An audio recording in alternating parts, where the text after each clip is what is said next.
तो नमस्कार साथियों, आपका एक बार फिर हमारे चैनल पर स्वागत है, हार्दिक अभिनंदन है। तो राज्य समेत देश के तमाम संविदा कर्मी, आउटसोर्स कर्मी, दैनिक कर्मियों की आवाज़ बनकर जो है कि बिहार सरकार सहित तमाम राज्य की सरकारों से जो है कि हम संविदा कर्मियों के वेतन वृद्धि के संबंध में जानकारी प्राप्त करने का काम करते हैं। और इस कड़ी में जो है कि भिन्न भिन्न प्रकार की नई नवीनतम जानकारियाँ हम आपको मुहैया करने का काम करते हैं। आप सभी जानते हैं कि बिहार सरकार सहित देश के तमाम राज्यों में अन्य पदों पर कार्यरत भिन्न भिन्न प्रकार के लाखों की संख्या में संविदा कर्मियों को लेकर आ रही नई जानकारी जो प्राप्त हुई है सरकार के तरफ से, उससे जो है कि स्वस्थ होकर विश्वस्त होकर हम आपको बता देना चाहते हैं कि संविदा कर्मी का वेतन 100% वृद्धि होने जा रहा है। इसको रोकने वाला अब कोई नहीं।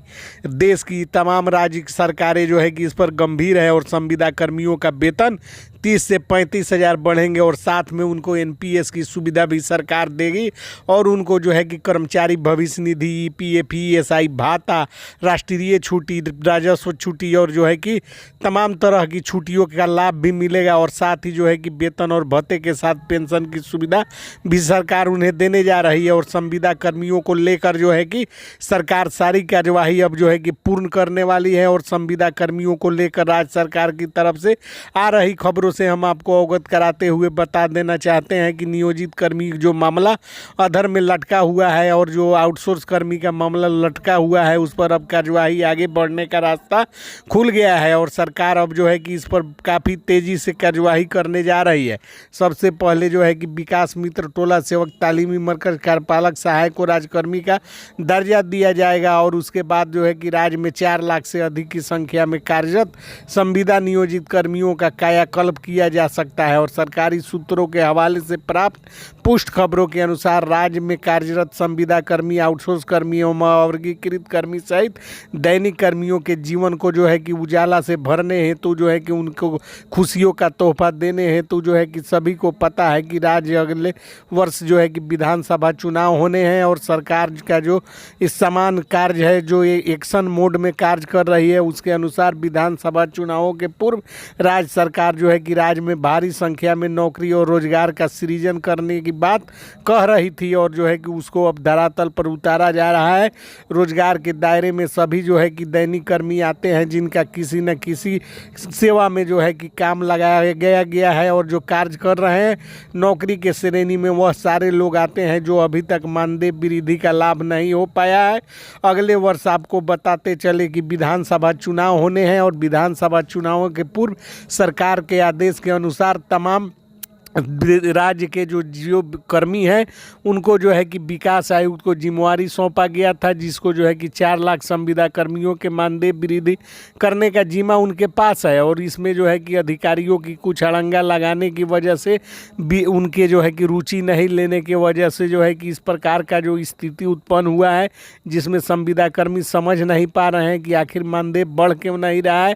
किंतु विकास आयुक्त के स्तर से महज कुछ संविदा कर्मियों का मानदेय वृद्धि किया गया था और बाकी के लोग उसी तरह अभी तक इंतजार में हैं, जिसकी वजह से राज्य के सभी बाकी बचे संविदा कर्मी, आउटसोर्स कर्मी जो है कि आक्रोशित है। और सत्ताधारी जदयू के नेताओं पर जो है कि उनका आक्रोश व्याप्त है। सरकारी सूत्रों के तरफ से आ रही खबरों के अनुसार सरकार अपनी कार्यनीति को आगे बढ़ाते हुए अपने राज्य के सभी वर्गों के संविदा नियोजित कर्मियों का मानदेय एक ही बार में वृद्धि करने जा रही है। और इसके साथ साथ आउटसोर्स कर्मी, दैनिक कर्मियों का वेतन वृद्धि सेवा समायोजन का कार्य करेगी, जिसमें उनकी सेवाएं 62 वर्ष के लिए जो है कि अस्थायी की जाएंगी। जैसे कि आपको बताते चले, आउटसोर्स में बहुत सारे डाटा एंट्री ऑपरेटर आते हैं और कार्यपालक सहायक आदि हैं जिनका सेवा जो है कि अस्थायी है, जिससे जो है कि इसका उदाहरण हमने दिया है।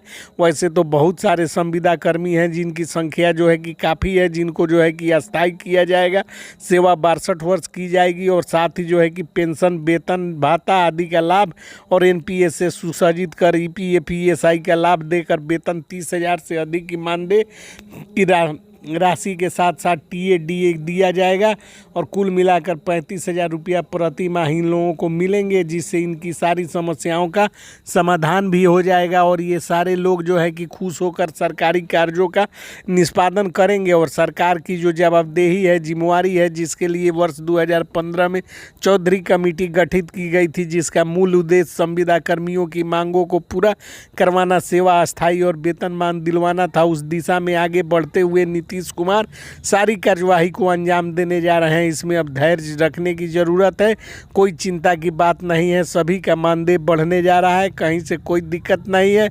जो अधिकारी अड़ंगा लगाएंगे उनके ऊपर सरकार कार्रवाई करेगी। उससे बचने के लिए अधिकारी समय से पहले ही तमाम फाइलों को लेकर पहुंचेंगे और इससे संबंधित पत्र भी कैबिनेट सेक्रेटेरिएट डिपार्टमेंट ने सभी अधिकारियों को एक बार फिर जारी कर दिया है। तो जय हिंद, जय भारत।